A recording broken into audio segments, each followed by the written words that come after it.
Transformasi sektor pertanian bagi bahan makanan kini giat dijalankan untuk merealisasikan hasrat negara supaya dapat menjadi negara pengeluar dan pengeksport bahan makanan utama di dunia. Kerana itu, kerajaan menyarankan supaya pengusaha-pengusaha ladang tanaman di Malaysia mengamalkan APB atau Amalan Pertanian Baik. APB adalah satu sistem mengurus ladang pertanian mengikut prinsip dan piawaian minimum yang ditetapkan oleh Kerajaan Malaysia. Amalan ini merangkumi semua aspek pengurusan tanaman dari peringkat operasi ladang hingga ke peringkat pemasaran. Sebenarnya, APB amat penting kerana jika diamalkan, ia boleh menjamin kualiti hasil tanaman yang dikeluarkan. Ladang-ladang pertanian yang mengamalkan APB juga turut mempunyai kelebihan untuk memasarkan produk mereka ke peringkat antarabangsa. Ini kerana jika produk tersebut datang dari ladang yang bersih, sudah tentu kualitinya juga lebih terjamin.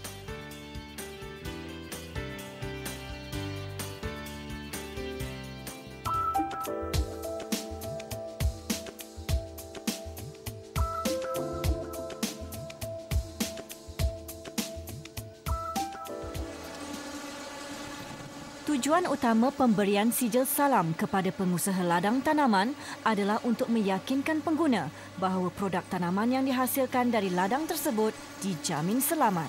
Ini kerana pengurusan ladang, kebersihan ladang dan juga pekerja, kadar penggunaan baja dan racun semuanya dikawal dan dipantau sentiasa. Selain itu, pensijilan salam ini memberi kelebihan kepada pengusaha yang mahu mengeksport produk tanaman mereka. Pada masa kini, semua negara pengimport mengenakan syarat supaya semua hasil pertanian yang dieksport mestilah selamat untuk dimakan. Mereka juga mempunyai garis piawaian yang tertentu tentang kualiti produk sebelum mengimport hasil-hasil pertanian dari Malaysia.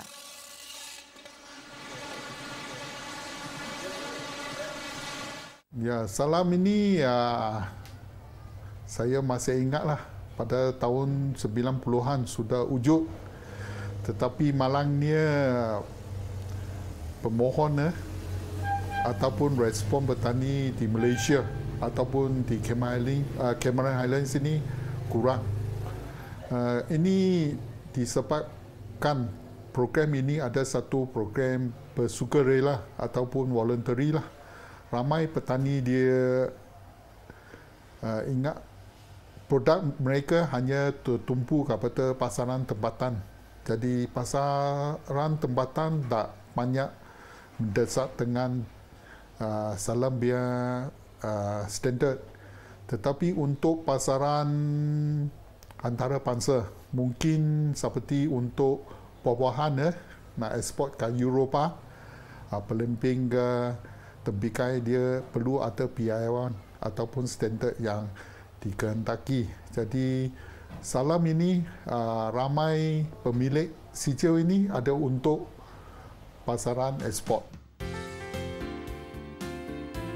Di Cameron Highland, terdapat 2,200 orang petani yang berdaftar menjalankan pelbagai perusahaan pertanian.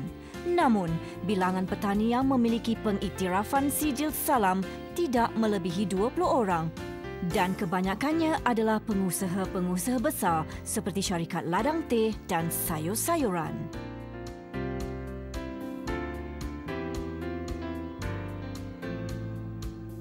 Ada 2-3 isu lah. Yang pertama ni, permohonan mereka sentiasa ambil masa mendapat kelulusan. Pada pandangan saya, patutlah Kementerian Pertanian menubuhkan satu pasukan khas lah ataupun petugas khas untuk menjaga permohonan seperti ini. Kerana masa untuk mereka membuat auditing, membuat ambil sampling ataupun membuat semakan ini lama. Dan petani ini dia ada yang sekan nak mohon pasal dia tahu prosedur ni ambil masa. Tempoh memproses setiap permohonan dijangka mengambil masa selama 1 hingga 2 tahun.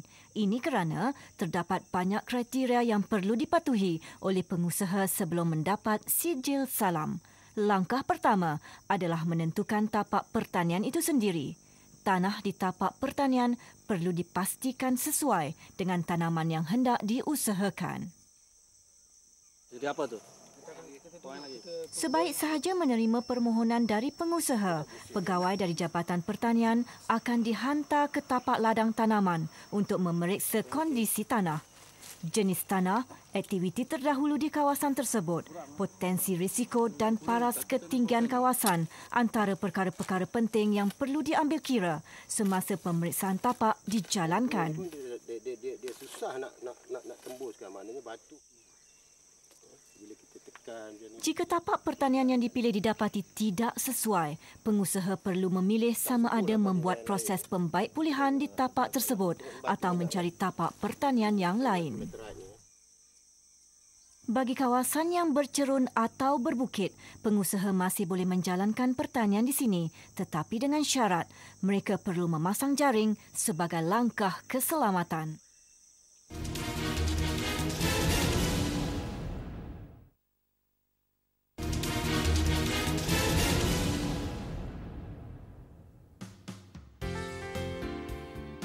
Satu lagi elemen paling penting sebelum memegang sijil salam adalah pengusaha perlu melabel secara terperinci stor simpanan racun dan baja. Jenis dan dos penggunaan racun perlu mengikut seperti yang disyorkan. Setiap penggunaan baja dan racun juga perlu direkodkan dari masa ke semasa. Atau petani dia niat nak mohon, tetapi ramai mereka tak suka membuat rekod-rekod ladang lah. Kita tahu salam ini ada dekat 17 elemen atau syarat-syarat. Tapi untuk memenuhi ni, kerja mereka macam lebih kepada kerja admin, mereka tak suka.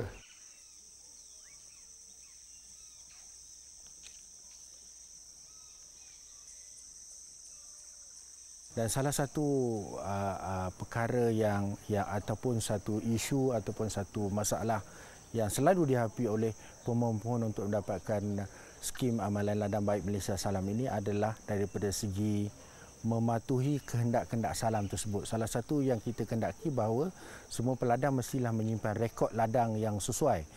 Rekod ladang berkenaan dengan amalan agronomi dia, rekod ladang berkenaan dengan racun perosak yang digunakan, baja yang digunakan, stor mestilah mematuhi satu standard.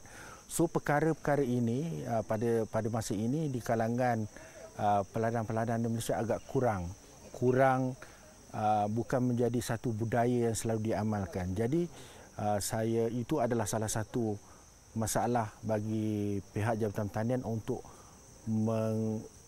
iktiraf ladang-ladang yang amalan baik ni. Tapi walaupun macam mana, kita ada program-program tentu mungkin daripada segi pegawai pengembangan kita yang pergi ke ladang-ladang menasihatkan petani-petani tersebut macam mana nak mematuhi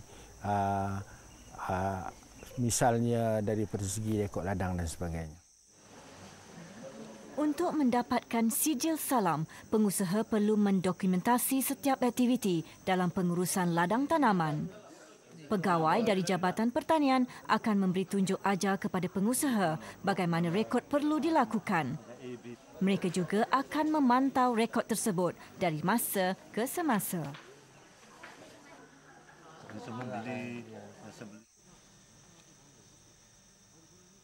Selain memantau dokumen rekod ladang, pemantauan atau audit dalaman di ladang tanaman juga dilakukan oleh pihak Jabatan Pertanian dalam tempoh berkala. Audit dalaman sangat penting bagi memastikan pengusaha mengekalkan semua elemen penting dalam amalan pertanian baik APB dan sebagai pemegang sijil salam. 5 hari sebelum harvest kita tak sembuh apa-apa lah. Kita tak sembuh apa-apa. Besar sebelum 25 hari sebelum harvest kita tak sembuh apa-apa. Jika pengusaha didapati tidak lagi mengamalkan APB selepas mendapat sijil salam, maka pengiktirafan tersebut tidak akan disambung selepas tamat kontrak.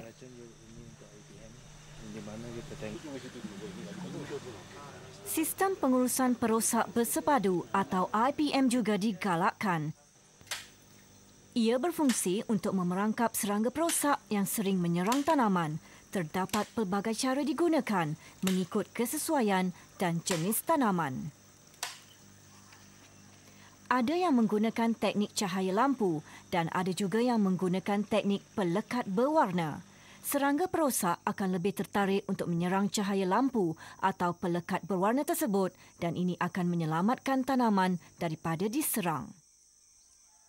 Penggunaan sistem IPM membuatkan pengusaha kurang menggunakan racun perosak pada tanaman dan ini menjadikan ia lebih selamat dimakan. Pakaian untuk pekerja juga perlulah sesuai dan lengkap supaya mereka terpelihara dari sebarang risiko di kemudian hari. Tempat tinggal penting untuk melatih pekerja ladang supaya mengamalkan kebersihan diri dan mengaplikasikannya di ladang.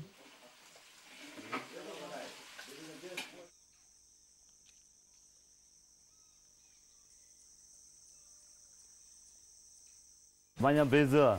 Sebab sebelum ini harga ini sangat rendah. Bila kita hantar ke supermarket ke apa-apa, tidak ada apa-apa sertifikat yang mengatakan kita sembuh racun kurang atau macam government approved pesticide lah. Kita ada spray, tak ada apa-apa. Selepas ini kita dapat salam, so they also know we use the government recommended pesticide. And we know we have all the training from the pertanian to look after the workers, and we get more customers from fast food chain ke supermarket. Diorang datang cari dan nak beli saya punya sayur atau strawberry sebab sudah ada salam. Jika ada yang mempersoalkan kenapa proses untuk mendapatkan sijil salam memakan masa terlalu lama, ini adalah kerana pengusaha perlu memastikan semua aspek pengurusan ladang dan juga kualiti tanaman itu sendiri adalah di bawah piawaian yang ditetapkan Jabatan Pertanian. Walaupun pengusaha yakin dengan dos racun perosak yang digunakan di ladang, namun mereka perlu juga membuat pemeriksaan secara terperinci di peringkat makmal. Apabila tanaman cukup matang, pegawai dari Jabatan Pertanian akan datang untuk mengambil sampel tanaman sebelum dibawa ke makmal untuk memeriksa kandungan racun yang terdapat dalam tanaman tersebut.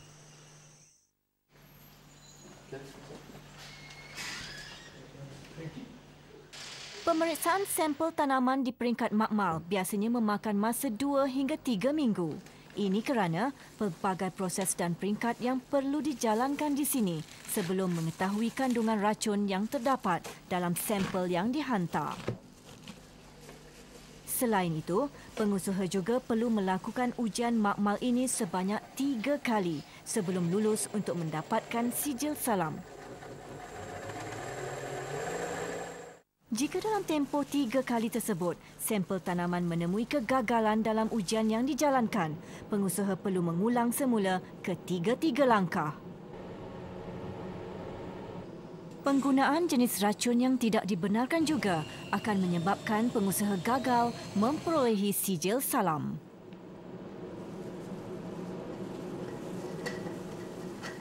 Proses ini mungkin nampak rumit pada pengusaha ladang tanaman, tetapi ia sebenarnya amat penting. Ini bagi memastikan hasil pertanian yang dikeluarkan selepas mendapat sijil salam benar-benar berkualiti dan boleh diiktiraf sehingga peringkat antarabangsa.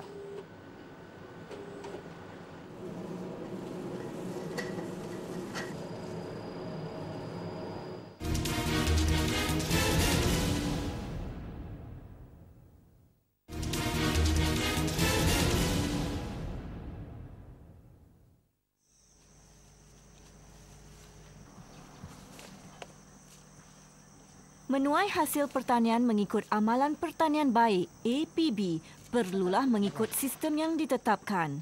Tahap kematangan hasil yang hendak dituai adalah berbeza mengikut jenis tanaman dan juga pasaran, sama ada pasaran domestik ataupun pasaran ekspor. Waktu memetik hasil tanaman juga penting, sama ada pada awal pagi atau lewat petang. Proses memetik hasil juga perlu dilakukan dengan cermat supaya ia tidak rosak. Jika ada hasil tanaman yang rosak, ia perlu diasingkan untuk proses rawatan. Hasil yang dipungut hendaklah diisi di dalam bekas yang sesuai yang telah diluluskan oleh piawaian. Bekas itu pula perlu dialas dengan kertas atau plastik yang bersih dan tidak mempunyai karban. Sebelum kita tapak salam, kita berkebun macam biasalah, macam farmer-farmer yang lokal, yang farmer sajalah. Tapi kita tapak beritahu daripada pejabat pertanian, minta salam. Jadi kita pun minta lah, pasal kita market ke luar negeri juga, macam Singapura, Hong Kong, Thailand. Dan bila kita start buat salam, banyak kerja lah. Biasa punya kerja tak lain, sudah lain lah daripada biasa punya kerja. Kita nak buat lebih kemas, kontrol ubat, racun-racun dan market pun lebih bagus lah bila tapak salam. Selepas hasil dipungut, ia perlu melalui proses pembersihan dan juga rawatan. Amalan pertanian baik amat mementingkan cara pembersihan dan rawatan hasil pertanian yang sistematik. Hasil pertanian yang dibasuh dengan air bersih perlu mempunyai satu tempat khas untuk proses pengeringan.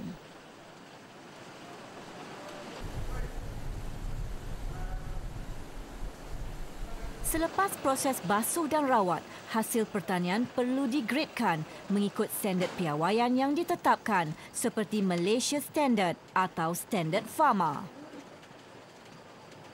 Hasil digradekan mengikut ciri-ciri tertentu seperti saiz dan warna.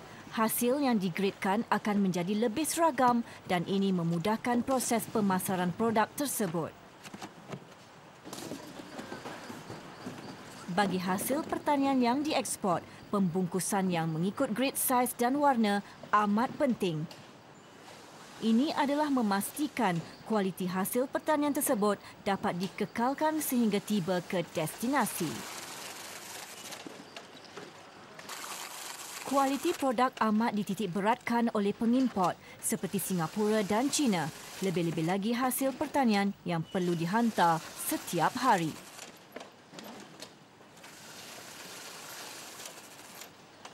Sebelum ada itu salam, of course itu customer belum ada itu confidence sama kita punya produk. Selepas tu sudah ada salam, customer ada itu confidence untuk beli kita punya itu produk lah. Especially hari ini apa NTUC itu yang beli sama kita punya itu produk lah. Jenis pembungkusan juga amat penting supaya produk pertanian yang dihantar ke mana-mana destinasi sentiasa segar dan tidak rosak. Customer dari Hong Kong, sebelum kita tapak salam, dia orang cakap selalu banyak komplain dari government dari Hong Kong. Lepas tu bila kita tapak salam, jadi tak ada komplain lagi dari Hong Kong punya customer. Jadi kita nak terima kasih kepada pejabat pertanian lah.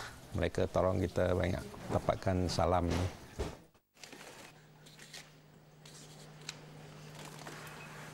Bagi produk untuk pasaran tempatan pula, label syarikat dan label salam perlu dipamerkan di setiap produk. Ini adalah untuk memberitahu pengguna bahawa produk tersebut datang dari ladang yang mengamalkan APB dan mempunyai sijil salam. Dengan label ini, pengguna-pengguna juga dapat membezakan produk-produk tersebut tidak mengandungi dos racun yang berlebihan. So with salam certificate, they are more, they can buy anytime. They are not worried about anything. If for instance my salad go to the supermarket, my branding is there. If someone were to buy this and fall sick, they can trace back to my farm, traceability. So that's the thing. And we get more tourists now here. Banding dengan dulu, sekarang lebih pelancong datang sini. So they don't have to come here and ask me, hey, do you spray pesticide? Which pesticide do you spray? All this, because we have the salam. Pengguna yang mementingkan kesihatan akan bijak memilih produk makanan yang hendak dibeli.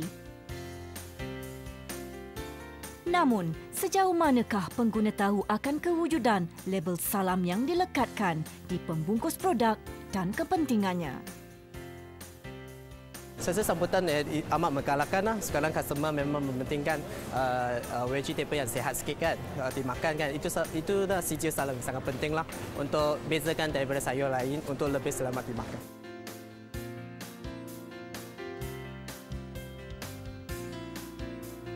Saya rasa masih kurang lah publicity lagi lah. Tapi saya percaya kalau ada banyak publicity, dia akan lebih memperkenalkan itu salam, sijil salam ini lebih dikenal oleh golongan ramai lah.